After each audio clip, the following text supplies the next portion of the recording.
In the world of supercars, you've got rare cars. And then you have what we call unicorns. Machines so wild, so incredibly scarce they feel like they're not even real. But today, we're unpacking a legend that is very, very real. It's all carbon fiber and pure V12 fury. Okay, let's get into it.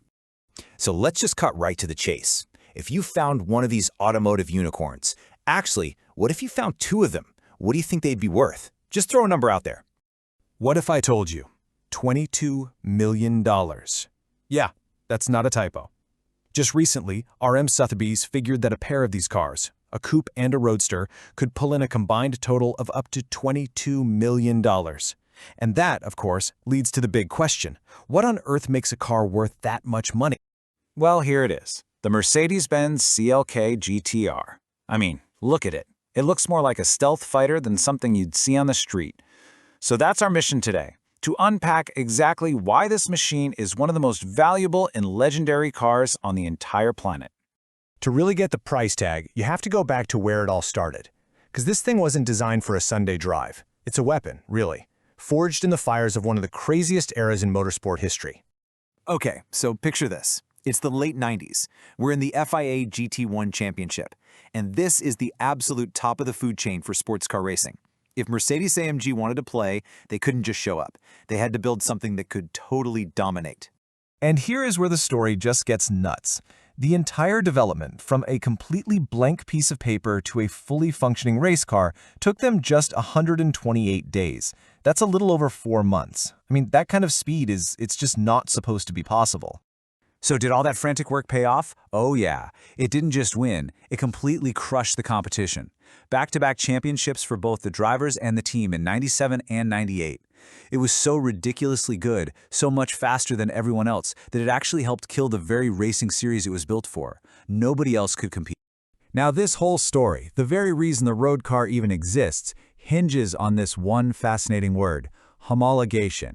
Basically, it's a rule that says, hey, if you want to race this car, you have to prove it's not some one-off spaceship. You got to build and sell a few versions for the street, and thank goodness for that rule.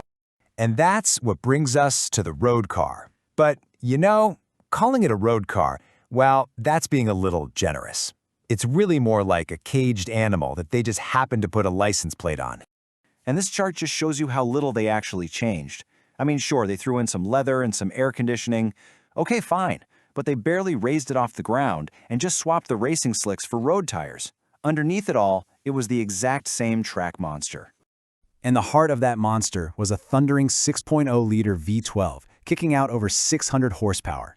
This wasn't some watered-down, civilized engine for the street. Nope, this was the real deal, delivering a completely raw and authentic race car experience. I just loved this quote from an owner. It perfectly sums up this car's whole attitude.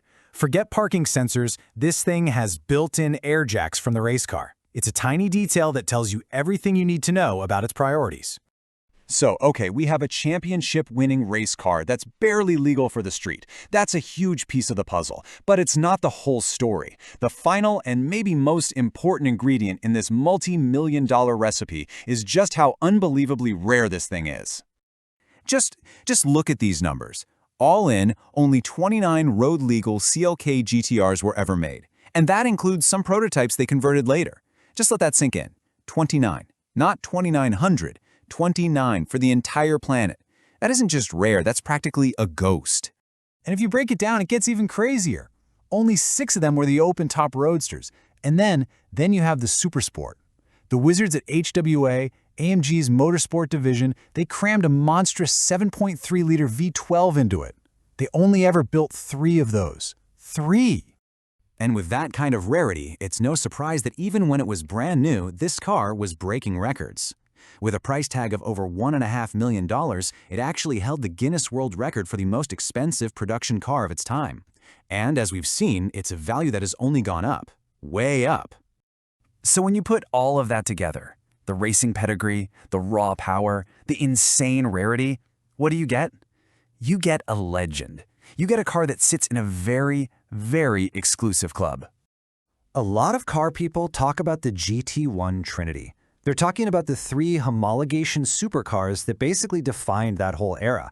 The iconic McLaren F1, the Porsche 911 GT1, and, of course, the Mercedes. Absolute titans of engineering.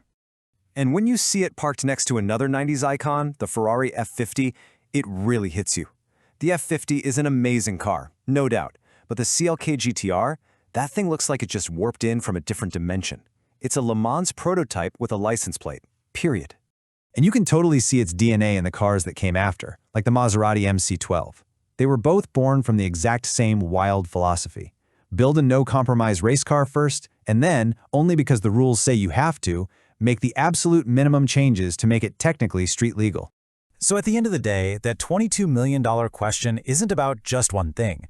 It's about a perfect storm. It's the combination of those radical, out-of-this-world looks, that raw, untamed V12 power, and a level of rarity that is almost impossible to comprehend. And that just leaves you with one last thing to think about. This was a car so extreme it helped end the very sport it was built to dominate. It represents this perfect, crazy moment in time when the rules and the ambition all lined up just right, which really makes you wonder, in our world today, will we ever see anything like it again?